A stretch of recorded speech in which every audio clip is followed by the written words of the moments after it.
Alice wakes, it is morning. She is yawning as she walks about the room. Her hair rolls down her breast. She is naked and it is June. Standing at the window, I wonder if she knows that I can see.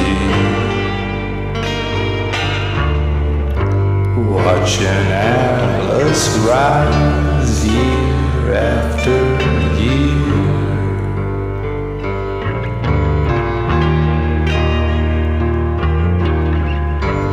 Up in her palace, she's captive there.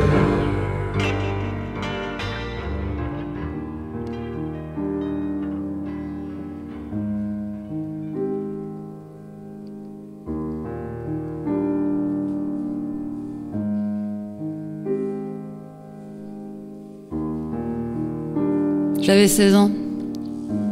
Mon père venait de se faire virer. Alice est arrivée un matin dans l'immeuble d'en face, au 3e étage comme nous. Je l'ai appelée Alice à cause de la chanson où Nick Cave regarde une fille s'habiller chaque jour, depuis chez lui, où il voit cette fille nue.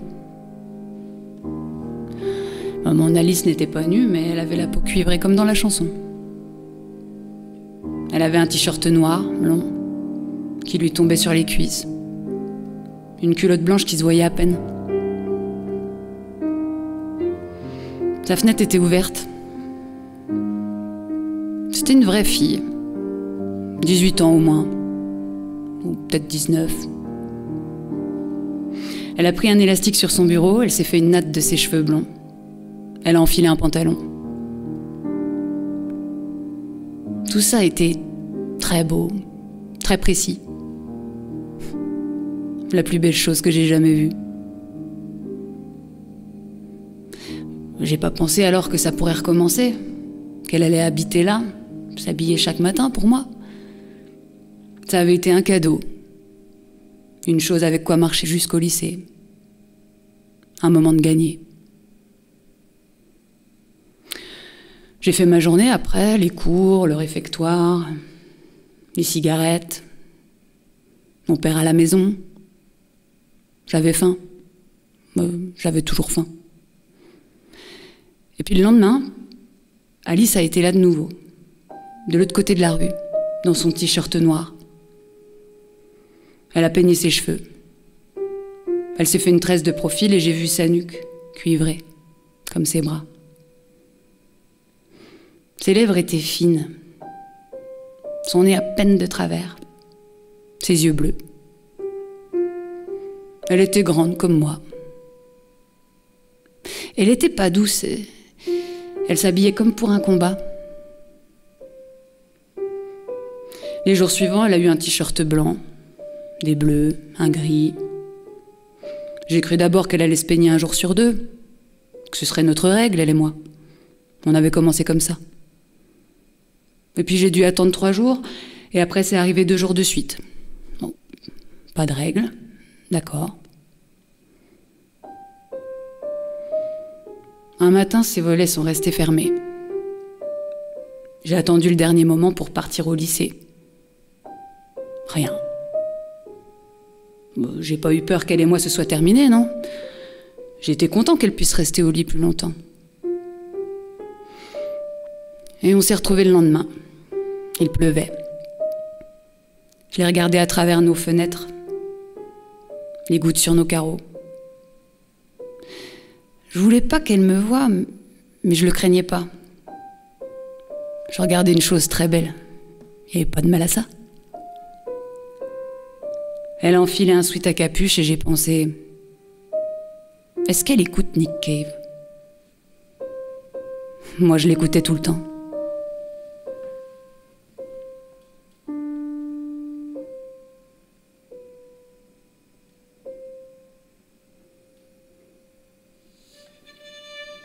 Un matin, elle a enlevé son t-shirt noir devant moi. Elle était de profil, ça allait très vite. J'ai vu son épaule, son dos entier, la peau plus pâle. Et puis à midi au réfectoire, dans la queue, elle m'a manqué. Elle m'a manqué vraiment. En rentrant du lycée, je suis allée dans la cour de son immeuble. J'ai regardé les noms sur les boîtes aux lettres dans les 3 cages d'escalier. J'ai pas trouvé de nom qui lui irait. Après, j'ai fait un tour dans le quartier, j'ai fumé. Trop fumé. Elle me manquait et les cigarettes me brûlaient. Je me suis accroupie dans le passage souterrain. Et il faisait nuit quand je suis rentrée.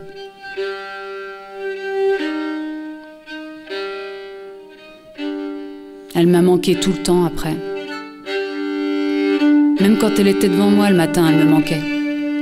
Quand elle se peignait, quand elle mordait le bracelet à son bras, quand elle partait. J'ai traîné dans le quartier chaque soir jusqu'à la croisée près du boulevard. Je l'ai suivie. Elle avait son sweat noir, son pantalon de survêtement gris. Elle marchait vite. Je suis restée à 20 pas derrière elle. Et ça m'a pas étonnée quand elle est entrée dans le gymnase. J'ai attendu devant un moment en fumant. J'ai pensé à ce qu'on ferait si on rentrait ensemble. Après son entraînement, je lui préparerais un gros sandwich à la maison, qu'elle reprenne des forces. J'ai écrasé ma cigarette et je suis entrée. Elle était là, sur le ring. T-shirt blanc, bras nus, gants rouges. Elle frappait sur un garçon plus âgé, ça devait être son entraîneur. Il l'encourageait. Elle frappait fort et bien. Ça faisait des bruits mat qui se mélangeaient au bruit des autres filles. Il y en avait plein. Le plafond du gymnase était très haut. Les bruits montaient et se perdaient. Ça sentait mauvais comme dans tous les gymnases. Je pouvais rester un peu. Il y avait du monde partout. Personne ne faisait attention à moi.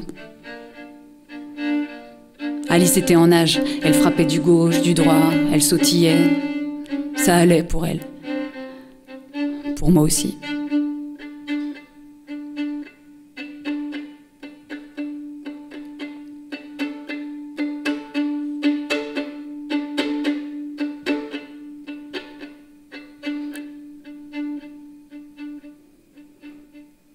Le lendemain midi au lycée, après le réfectoire, je suis allée dans le bâtiment derrière la cour, où il y a les pianos.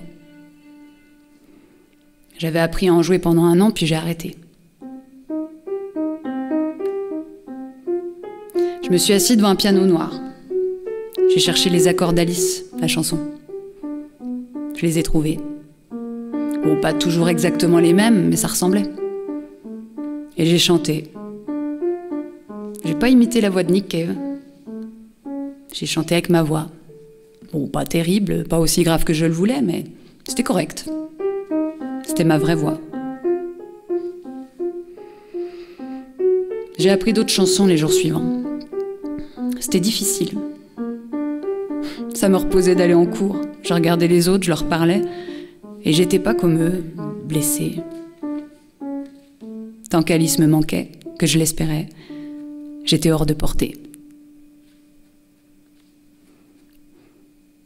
Un soir au gymnase, elle est passée juste devant moi. Elle parlait à une fille de sa voix grave. Elle avait un combat dans 6 jours, elle est montée sur le ring, son entraîneur l'attendait.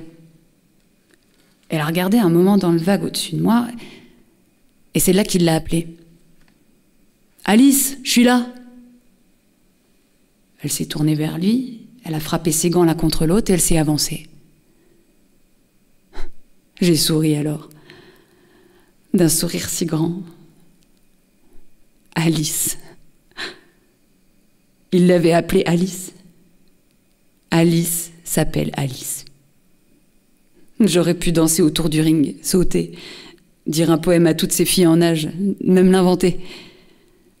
Alice s'appelait Alice. Le meilleur allait arriver.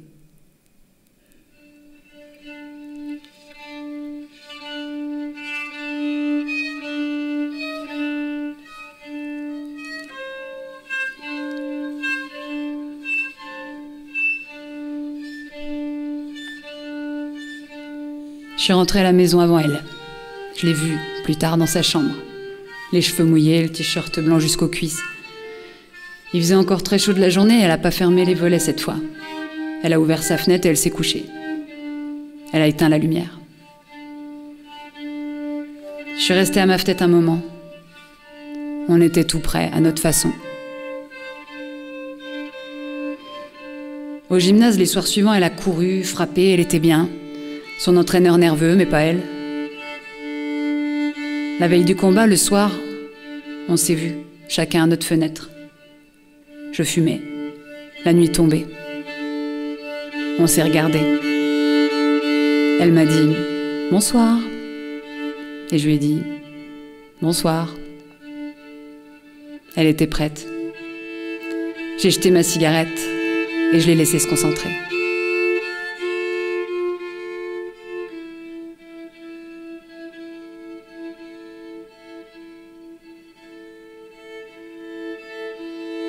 Le lendemain, quand je suis arrivée dans la salle, il y avait déjà beaucoup de monde. 5 combats de prévus, que des filles. Alice en 2e. C'était pas comme je pensais, on entendait tout. Le souffle des filles sur le ring, le bruit sourd des coups, même quand les gens criaient. C'était très cru aussi à cause de la lumière pâle, les filles paraissaient malades. Très cru encore les mots des gens derrière nous. La fille sur le ring frappée à la tempe qui tombe à genoux. Alice n'allait pas seulement en donner. Elle allait aussi prendre des coups. Et personne ne changerait cette lumière au-dessus du ring. Ce serait sa lumière. Le premier combat terminé, elle est arrivée du fond de la salle. Les gens se sont écartés pour la laisser passer. Elle est montée sur le ring, tenue noire, sobre, peau cuivrée. Elle nous a salués quand le présentateur a dit son nom. L'autre fille est arrivée alors, la peau très blanche, mince, les cheveux rasés, un serpent. Mon cœur n'a pas battu dès le début quand elles se sont tournées autour, il a battu quand Alice a porté les premiers coups, qu'elle a frappé la fille à l'arcade. On pouvait gagner. Elle était en train de le faire. Le premier round s'est terminé et elle est retournée s'asseoir dans son coin. Son entraîneur lui a mis de l'eau sur le visage. Elle a enlevé son protège-dents. De l'autre côté, la fille serpent se faisait soigner. Du sang coulait de sa paupière. Les garçons derrière nous ont dit que si le sang continuait à couler, le combat serait terminé. C'est pas arrivé.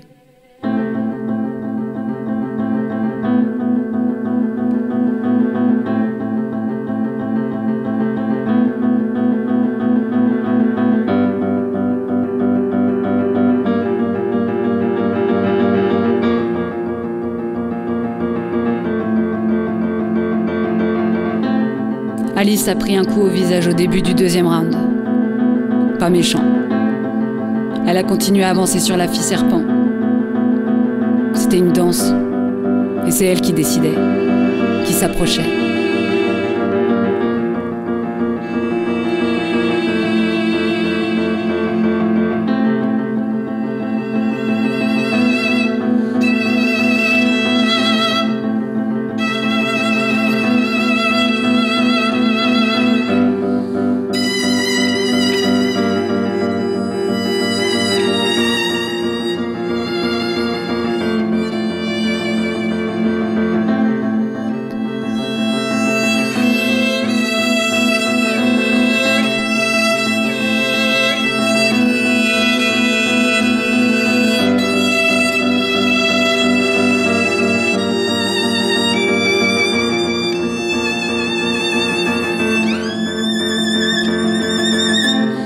Parfois, elle était si près que la fille serpent l'enlaçait.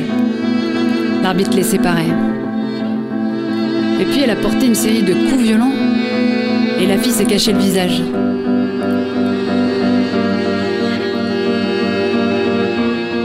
Mon cœur a battu encore parce que c'était si proche qu'on allait gagner. Qu'on gagne jamais.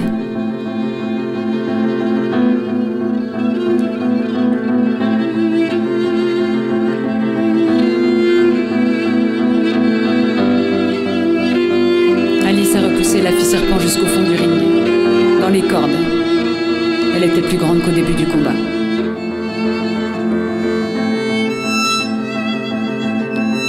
Et c'est là que la fille serpent a frappé. Un coup plein visage, puissant. Alice a reculé de 2 pas. Et elle est tombée.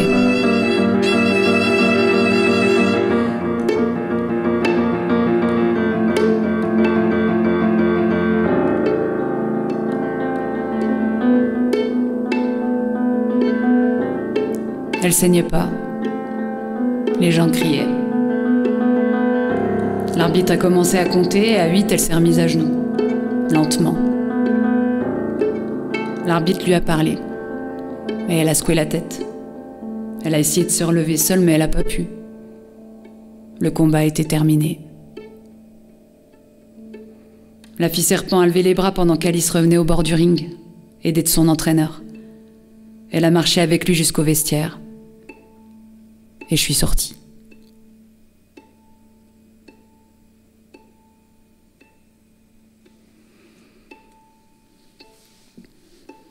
Dehors, il avait plu. Il y avait une flaque énorme devant l'entrée. Je l'ai contournée et j'ai marché jusqu'au parking.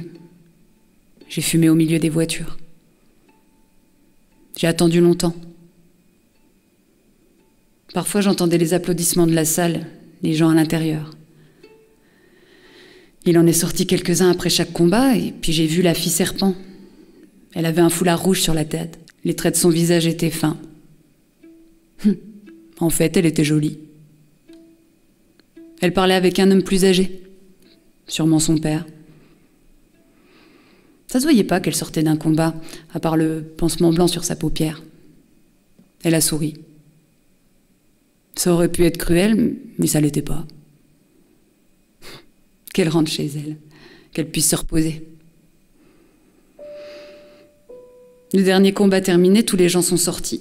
Ils sont montés dans leur voiture. Et ce garçon est passé devant moi. Il a dit à une autre « Oh putain, ce qu'elle a pris celle-là !» Je savais pas de quelle fille il parlait, je m'en foutais. J'ai dit « Tais-toi !» Pas fort. Il s'est arrêté, il m'a demandé de répéter « Tais-toi, s'il te plaît !» Il s'est avancé, il m'a plaqué contre une voiture et j'ai voulu qu'il frappe, sentir ce que ça fait.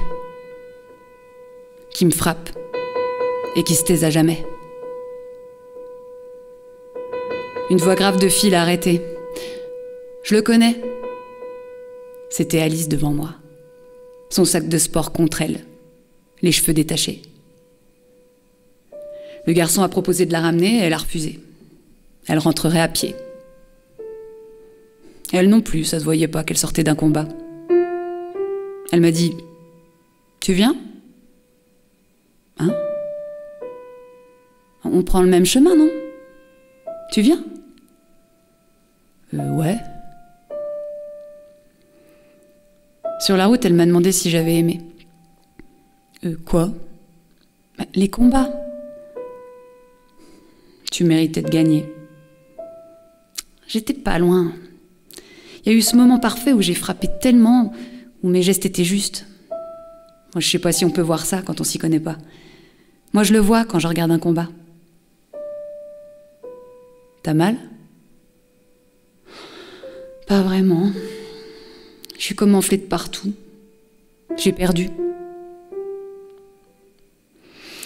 Arrivée devant chez elle, elle m'a demandé si je voulais monter. Je l'ai suivie dans les escaliers. Et elle m'a fait entrer. C'est petit, c'est chez moi.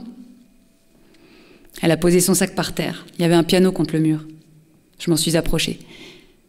Tu sais en jouer ? Un peu. Alors joue pour moi. Non. Joue pour moi. J'ai perdu. Joue pour moi. Je me suis assise devant le piano.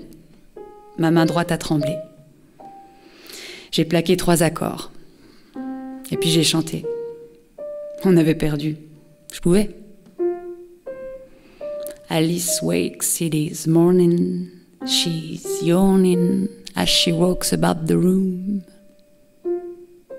J'ai chanté face au mur blanc. Pas si mal. Elle était assise par terre derrière moi. J'ai fini la chanson, la gorge sèche, et je me suis retournée vers elle. J'ai dit « Voilà. T'aimes Nick Cave ?»« Je crois. » Elle s'est relevée. « Viens, il faut que tu vois. »« Quoi ? » ?»« Viens. » Elle m'a emmenée dans sa chambre. On s'est accoudés au rebord de la fenêtre ouverte. Les beaux jours commençaient, les vrais. En face, c'était chez moi, mon lit, mon bureau. Elle m'a souri, elle m'a dit « Ça y est, tu es passé de l'autre côté. »